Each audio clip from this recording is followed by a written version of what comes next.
I'm 25 years old. I'm a doctor.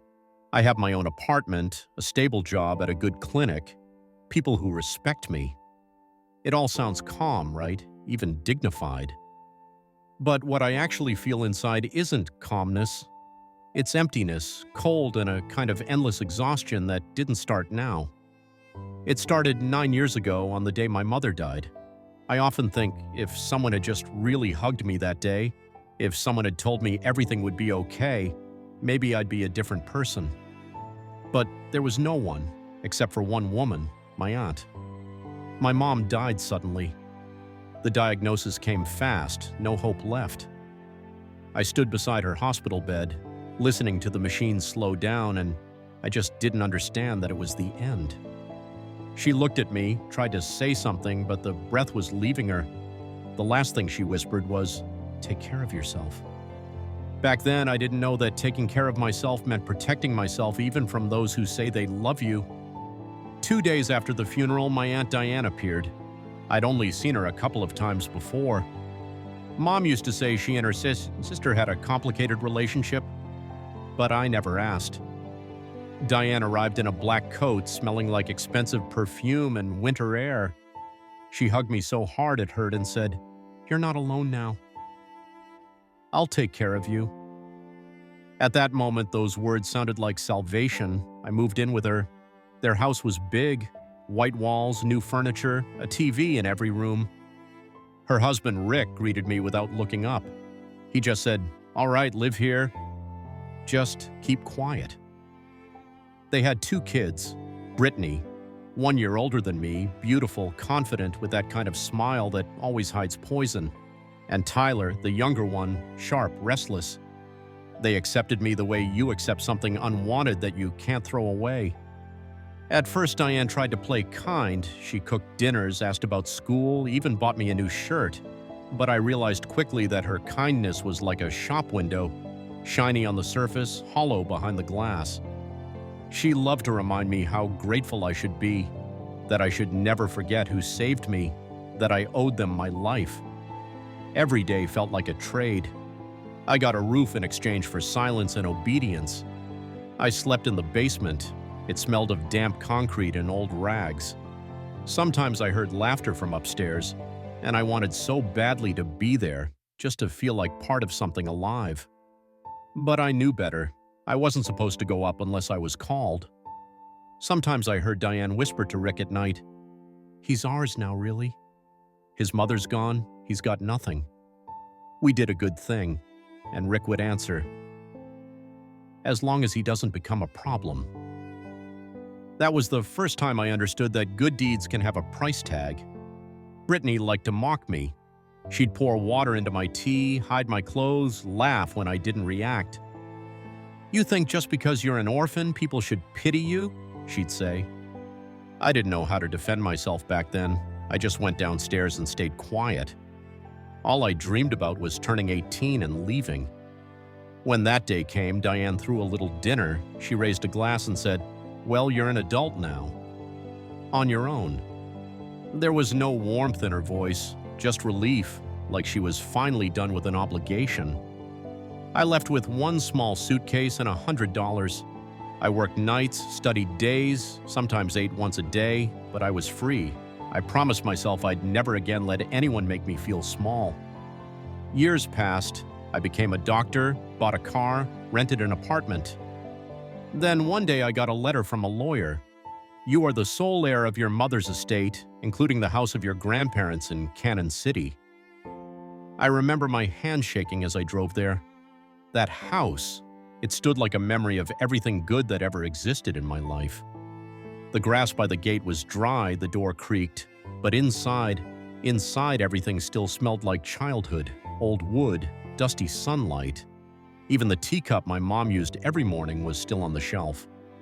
I started fixing it up, painted the walls, repaired the roof, brought back furniture that looked like what used to be there. For the first time in years, I could breathe. Until the phone rang. It was Diane. Her voice was soft, almost affectionate. "Evan, I heard you moved back. I'm so happy for you. That house must feel lonely now, doesn't it? We were thinking of coming to see you. 7 years of silence, no calls, no messages. And suddenly we were thinking of visiting. I said, "Sure, come by." They arrived that weekend. Diane with flowers, Rick with his fake smile, Brittany with her expensive purse and loud laugh, and Tyler, taller now but with the same cold eyes. Diane walked around the house slowly, touching the walls. "It still smells like Mom," she said softly. Rick started talking numbers. "You know, Evan, property values here doubled in the last few years. You could sell this place easy, use the money for something practical. You're a doctor now, you don't need this old farmhouse." I said, "I'm not selling it." Diane smiled too quickly. "Of course, dear. We were just saying, we're family after all."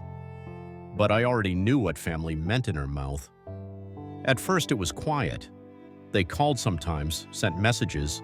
Brittany even brought a pie and said she wanted to talk as a sister.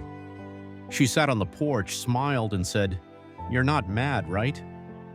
We were kids. It's all in the past. I wanted to believe her. God, I did. I wanted to believe that people change.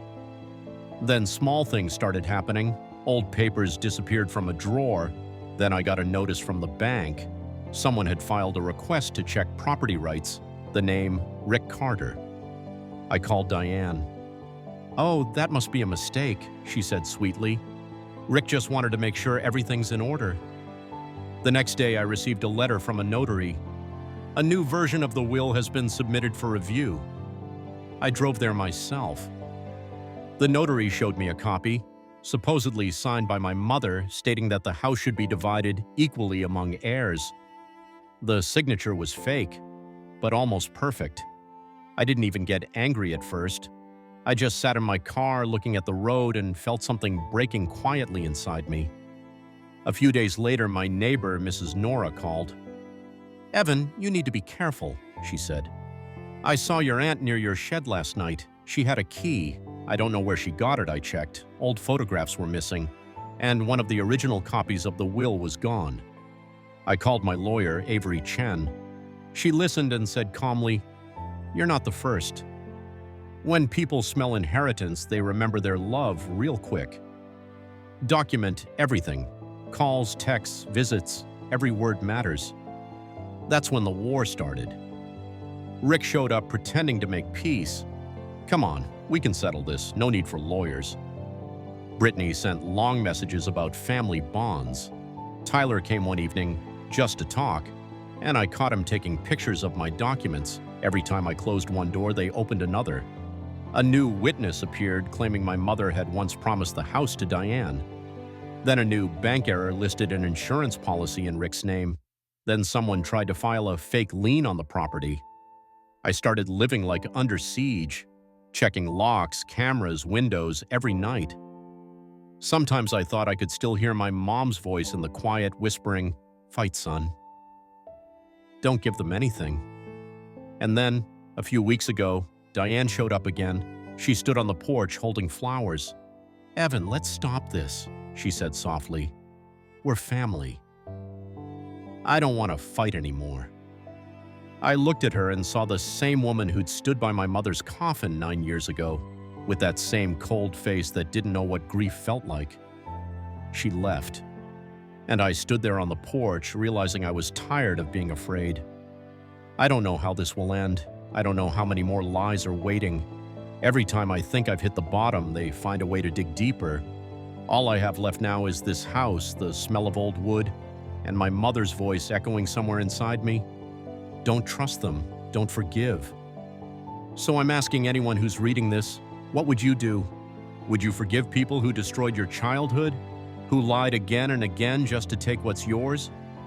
Or would you close the door forever, even if that means being alone for the rest of your life?